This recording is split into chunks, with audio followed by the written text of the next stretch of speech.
ये आकाशवाणी है। सुनो जन्मेजय। आज प्रस्तुत है आद्य रंगाचार्य के लिखे इस प्रसिद्ध कन्नड़ नाटक के हिंदी नाट्य रूपांतर की दूसरी और अंतिम कड़ी। रूपांतरकार हैं वसंत कोनाली और निर्देशक हैं दीनानाथ। तो लीजिए सुनिए नाटक सुनो जन्मेजय।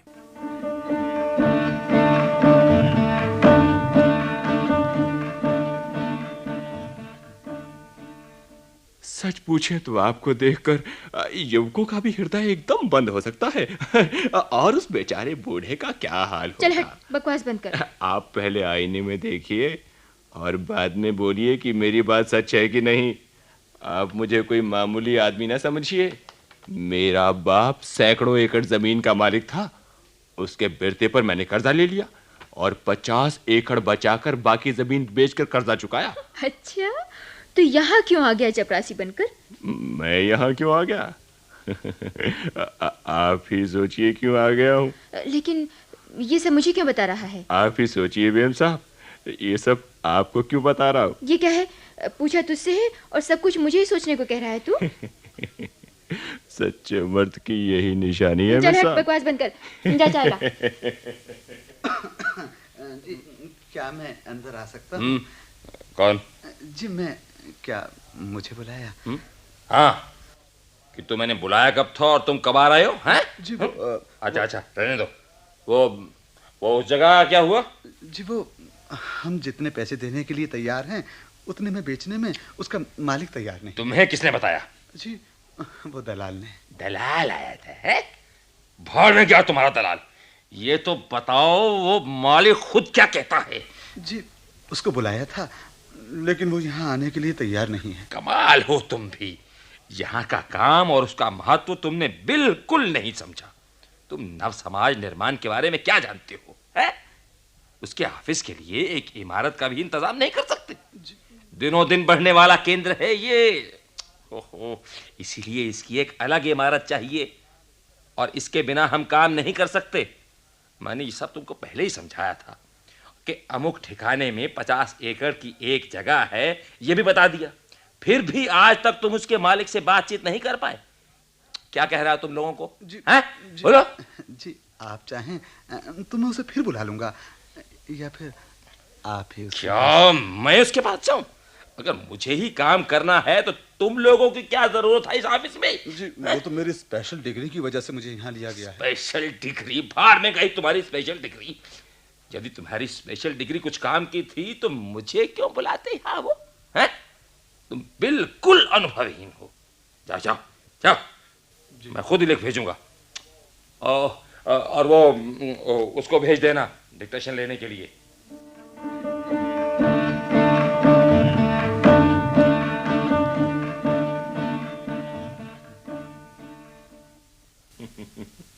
साहब, उस जगह का क्या हुआ? होगा क्या, जगह का मालिक हमसे मिलता नहीं और ये बूढ़ा उसकी बात छोड़ता नहीं। उस मालिक ने जो मांगा है उसे देने के लिए आप तैयार हो जाइए साहब। आप भी इतना हट क्यों करते हैं? आप कहें तो मैं उसका फैसला कर दूं। क्या कहा? तुम फैसला करोगे? लेकिन वो बदतमीज मालिक है कौन? आप उसकी चिंता मत कीजिए साहब। फैसला करना हो तो मुझे बताइए। हाँ भैया जरूर कर, और उसका कमीशन भी तू ही ले ले। कमीशन? हाँ कमीशन, 30,000 का कमीशन। क्यों, क्या कहते? अब आप बिल्कुल बेफिक्र रहिए साहब, कल सुबह तक काम जरूर हो जाएगा।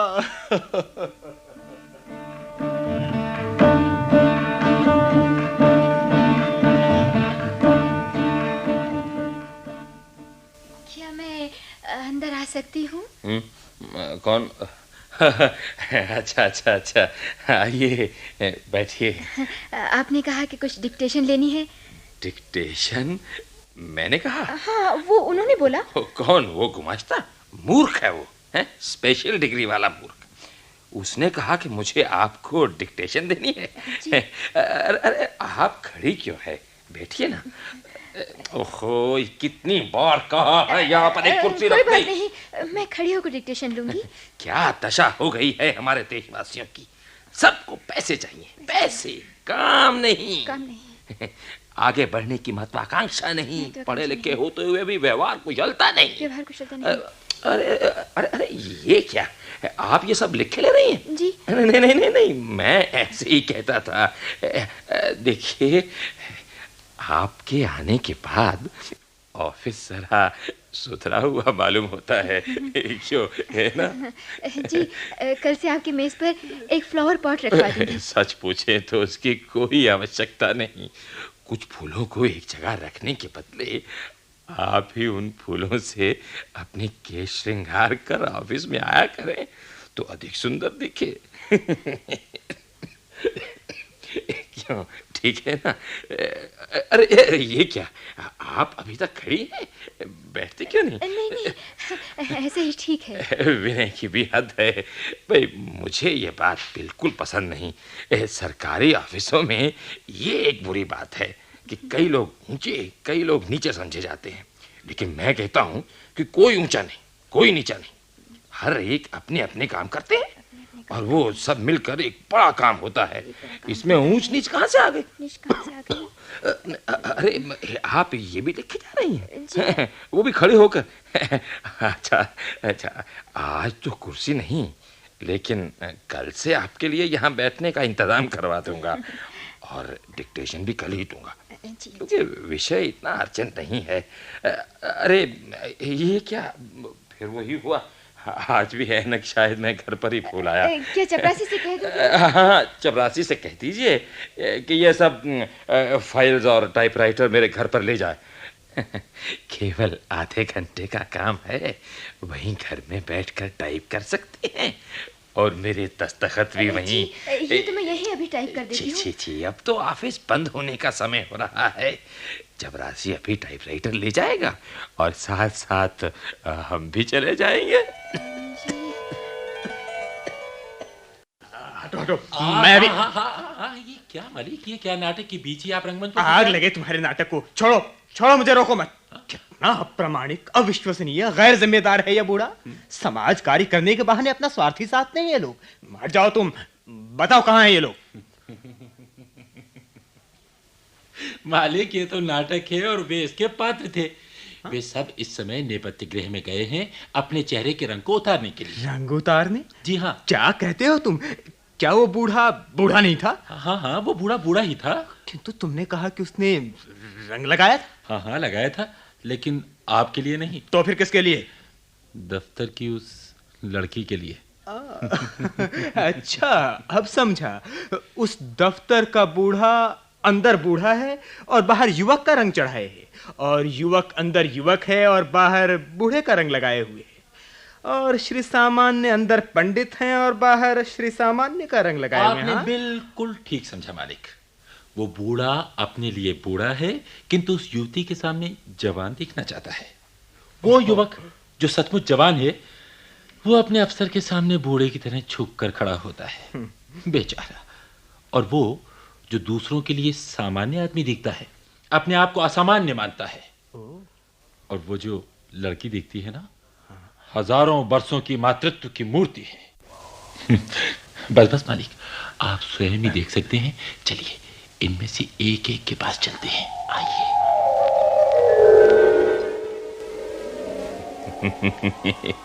उस लड़की से मैं क्यों ना शादी करूं? ठीक है, वो युवती है, वो जवान, और मेरी उम्र। नहीं नहीं नहीं, अब उसका प्रश्न नहीं उठता। कौन बूढ़ा, कौन जवान? एक ही बम से एकदम सब लोग मर जाते हैं, तब उम्र के भेद का अर्थ ही क्या रहा? नहीं नहीं, इस जमाने में बूढ़े और जवान में कुछ अंतर ही नहीं रहा।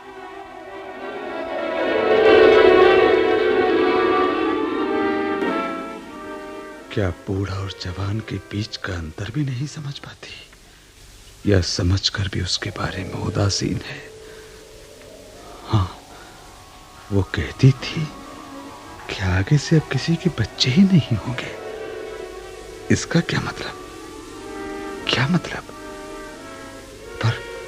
पर ये जो भी कहे, बूढ़ा बूढ़ा ही रहेगा और युवक युवक ही। फिर युवक में प्रेम नाम की शक्ति तो है।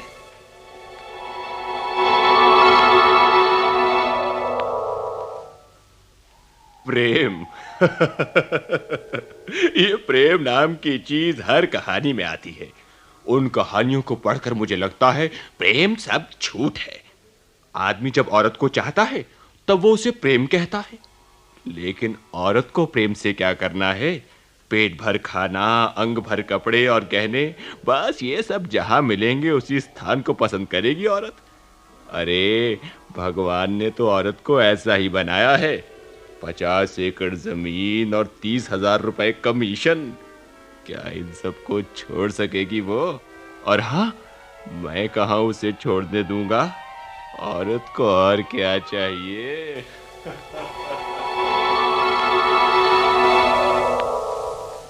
औरत को क्या चाहिए ये आदमी को क्या मालूम, और वो भी इन दिनों में। पुराने जमाने में कम से कम बच्चों को अपना कहने का आनंद तो था, और वही सुख बाकी सब दुखों को मिटाता था। आइंदा वो आनंद भी नहीं रहेगा। बिना पुरुष के संबंध से बच्चे हो सकेंगे, और बच्चे न होते हुए भी संबंध रह सकेगा। देखते देखते सो जाने वाला बूढ़ा मुझे नहीं चाहिए। सदा प्रीति का जप करने वाला युवक मुझे नहीं चाहिए। मुझे चाहिए, मुझे चाहिए, मुझे चाहिए। वो तुम्हारा ये नाटक। हाँ मालिक, नाटक अभी खत्म नहीं हुआ। अब तक आपने जो देखा वो था अंतरंग और बहिरंग। अंतरंग? अभी कुछ और भी देखना बाकी है। अंतरंग और बहिरंग के बाद अब और कौन सा रंग बाकी बचा है? रणरंग मालिक। क्या कहा? रणरंग? वह क्या है और उसमें क्या चीज है? वही तो बता रहा हूं, सुनिए। अर्थात सुनो जन्मेजय, रणरंग का वर्णन मैं करता हूं। अब युद्ध खत्म हुआ है और शांति स्थापित हुई है, और इस युद्ध में वो बूढ़ा अनुभवी नहीं और नहीं स्पेशल डिग्री वाला युवक, किंतु क्रिया शक्ति वाला श्री सामान्य विजयी हुआ है। उसके गले में जयमाला डालकर वो युवती श्री सामान्य की पत्नी बन गई है। अरे यह क्या? यहाँ का सब मामला उल्टा ही मालूम होता है। हाँ मालिक, वो जो श्री सामान्य पहले चपरासी था ना, उसी ने अब धनवान उद्योगपति बनकर उस अफसर बूढ़े को और गुमाश्ता युवक को अपने यहाँ नौकर रखा है। हाँ आइए, अरे आइए भी मालिक, आइए।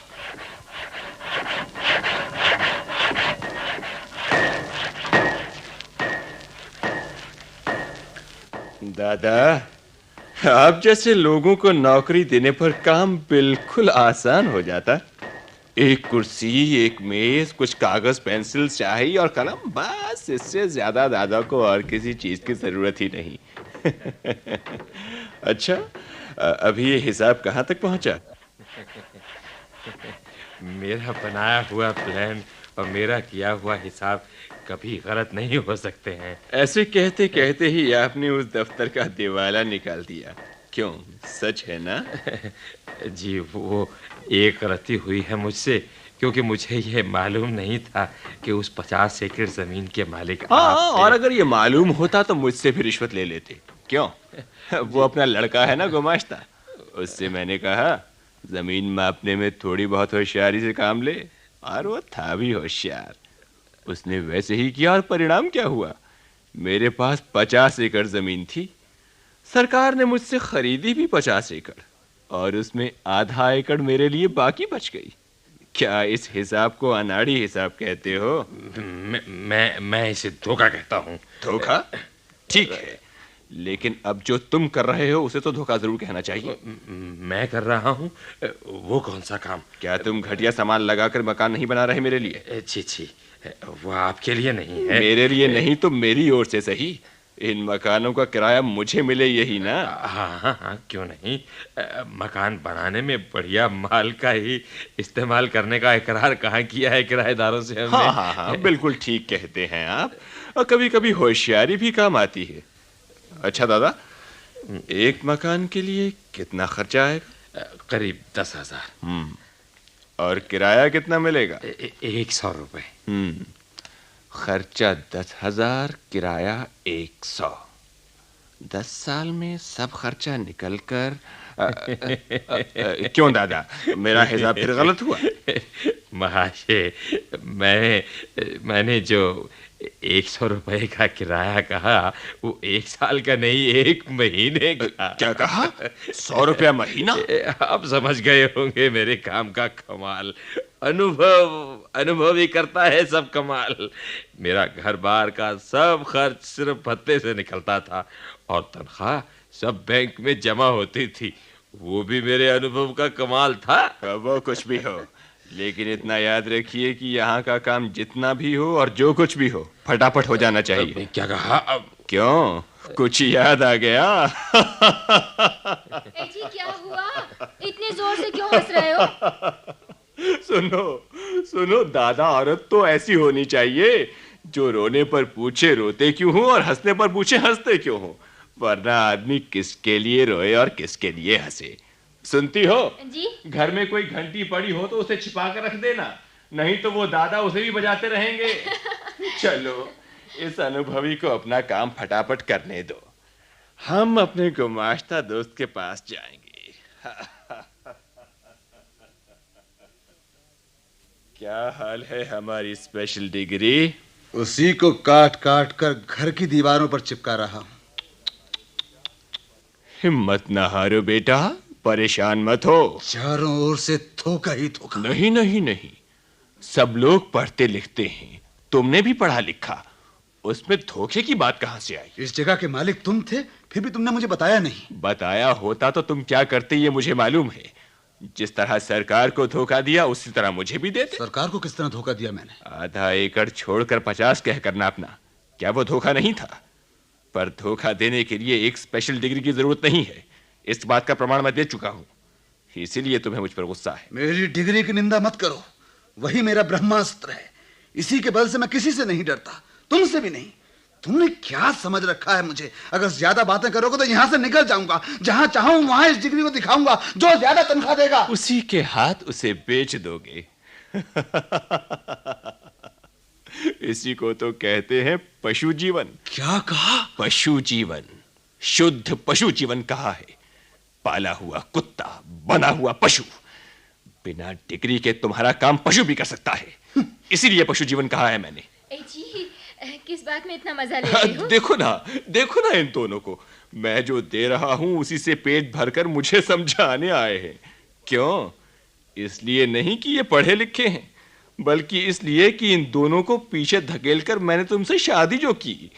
हार कर समझाने वाले जीत कर कान ऐंठते हैं। क्या है इनका स्वभाव?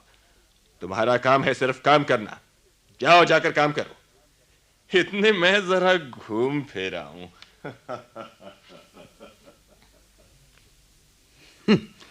बेवकूफ जानवर। कौन? और कौन? वही। अब भी मेरे रोंगटे खड़े हो जाते हैं जब मेरे मन में यह विचार आता है कि तुमने एक चपरासी से शादी की। मैं जानती हूँ, तुम्हें डर था कि कहीं मैं उस बूढ़े से शादी कर लूं। डर? मुझे? तुम जानते हो मैंने उस सामान्य से शादी क्यों की?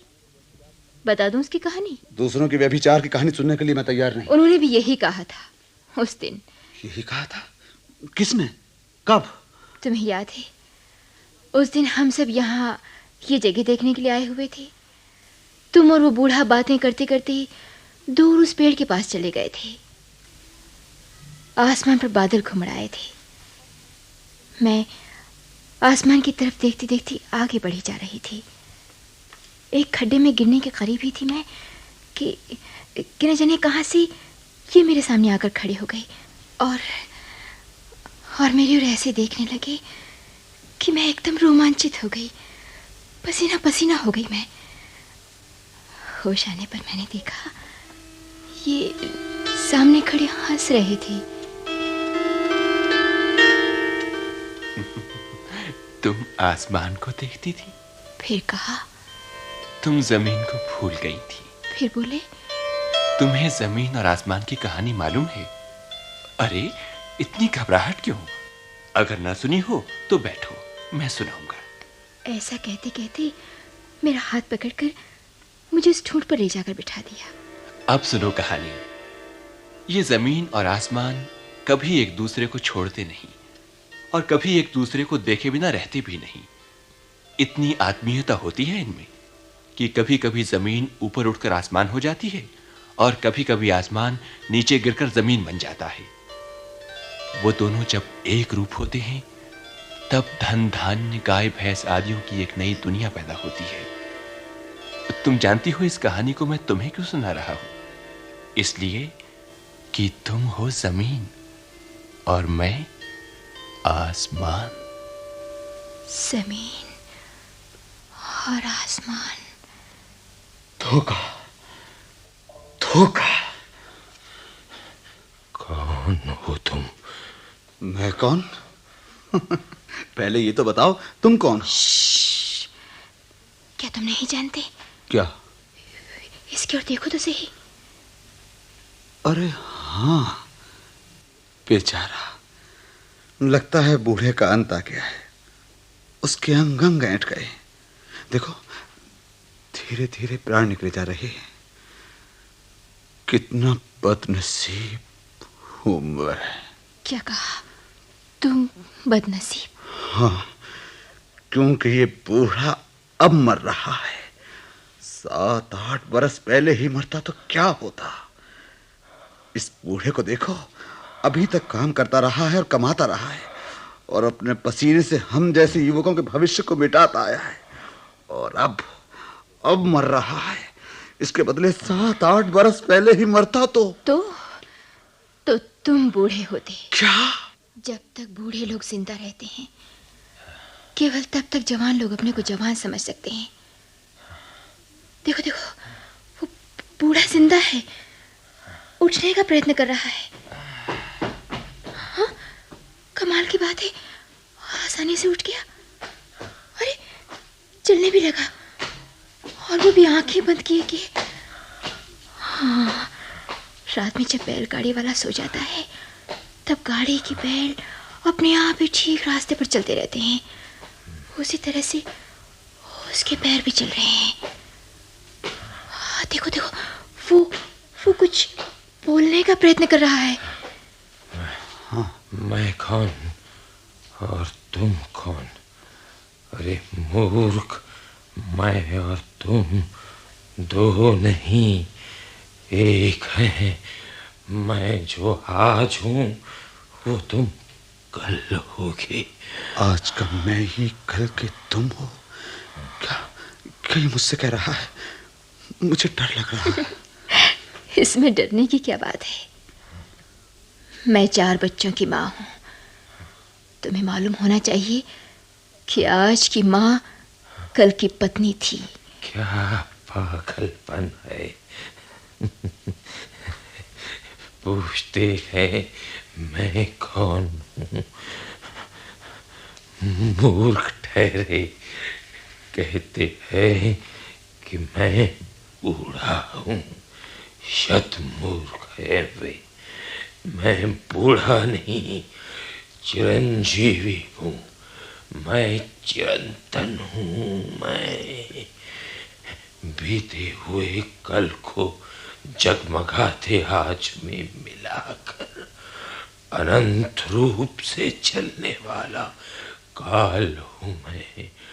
पथ निर्माण करने वाला काल चक्र हूँ मैं। काल और काल चक्र में काल चक्र। बेचारा काल चक्र में। क्या वो सचमुच मर गया? नहीं, ये नहीं हो सकता। नहीं, अब कोई नहीं मरेगा। याद है तुम्हें? तुमने कहा था कि आज इतनी वैज्ञानिक प्रगति हुई है कि मानव देव बन चला है। वो बात सच होने का समय अब आया है। हमने मौत को जीत लिया है। क्या कहा? हमने मौत को जीत लिया है? हाँ, जब तक जीने वाले लोग जिंदा रहते हैं तब तक मरे हुए उन्हें ही कहा जाता है जो जीवित नहीं है। और अब ऐसा प्रसंग आएगा ही नहीं। एक ही क्षण में संपूर्ण मानव वंश को निर्वंश करने वाले बमों का निर्माण हो चुका है। बस जब सब लोग एक ही क्षण में मर जाएं, तो फिर मौत कैसी? सब लोग एक ही क्षण में मर जाएं, तो मौत कैसी? मौत कैसी? देखो, मैं तुम्हारे लिए चाय लाया हूं। वो देखिए। अरे वो बूढ़ा हाँ, वो कुछ बोल रहा है। और अब केवल होंठ हिल रहे हैं। ओह, वो भी बंद हो गए। मुझे मालूम था जड़ में पानी जरा ज्यादा बढ़ गया था। बड़ा होने से पहले दिमाग बढ़ जाए तो ऐसा ही होता है। इसलिए बड़ा होने से पहले पेड़ सूख गया। लेकिन बड़ा होने के लिए धूप की ओर मुंह रखने का हट चाहिए, और जमीन के अंदर अंधेरे में जड़ जमाने की हिम्मत चाहिए। हट चाहिए, धैर्य चाहिए। हाँ, जीने वालों को जीने देने के लिए मुझे भी मरना चाहिए। नए जीव को जन्म देकर मरने का सुख चाहिए मुझे। धरती के गर्भ के अंधेरे में चली जाऊंगी, वहीं से नई कोंपलें फूटेंगी, ऊपर आसमान की ओर बढ़ती रहूंगी। वही नया जन्म होगा, वही नया जन्म होगा। अरे सुनती हो, ये देखो, दुनिया में सब लोग मर भी जाएं तो भी हम दोनों, तुम और मैं, जिंदा रहेंगे। हमारे और 4 बच्चे होंगे। बच्चों का सुख देखने के लिए हम जिंदा रहेंगे। पोतों के साथ खेलते खेलते हम फिर बच्चे बन जाएंगे। अरे, इन सब की तरह मैं भी बड़बड़ाने लगा। इस दुनिया में आए हुए दुख को सहन करने में ही सुख है।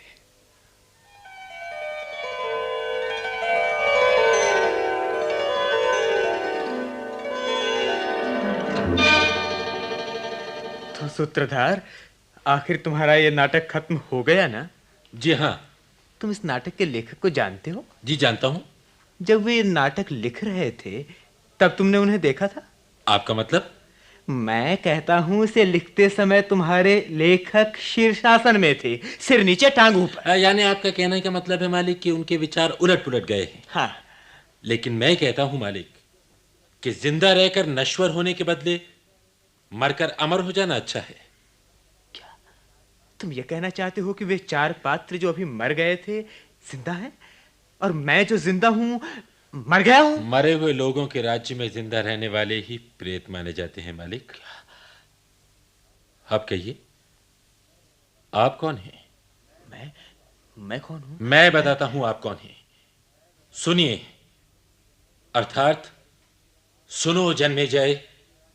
महाभारत के अंधे राजा धृतराष्ट्र ने विदुर का उपदेश सुनकर मन शुद्धि पाई और कहा, हे विदुर, अब मुझे आत्मविद्या का मूल मंत्र सिखाओ। किसने कहा? अंधे राजा ने। कौन है वे? तुम। मैं? हां, तुम हो अंधे, तुम हो राजा। लेकिन अब अंधे के पीछे अंधा नहीं चलता। बाकी सब मर जाएं ऐसा कहने वाले और मरी हुई कहानी पर यकीन करने वाले ओ अंधे राजा, सुनो, तुम्हें जीना ही है, तुम्हें जिंदा रहना ही है। ऐसा कहने वाले ये सब लोग मिलकर तुम्हें ठीक रास्ते पर ले जा रहे हैं। जनता स्वयं जननायक को हाथ पकड़कर आगे ले जा रही है। तुम्हें इनके पीछे जाना ही होगा। जाओ, जाओ।